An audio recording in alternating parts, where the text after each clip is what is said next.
అయోధ్య రామ మందిరం హుండీ విరాళాల చోరీ కేసులో స్వతంత్ర దర్యాప్తు కోరుతూ సుప్రీంకోర్టులో పిటిషన్ దాఖలైంది.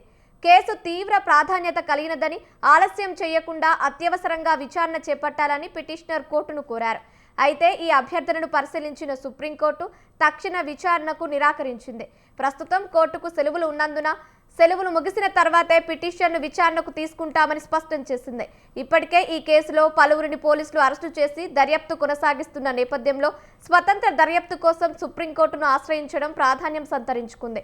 కోర్టు సెలవులు ముగిసిన తర్వాత ఈ కేసులో ఎలాంటి పరిణామాలు చోటు చేసుకుంటాయన్నది ఆసక్తికరంగా మారింది.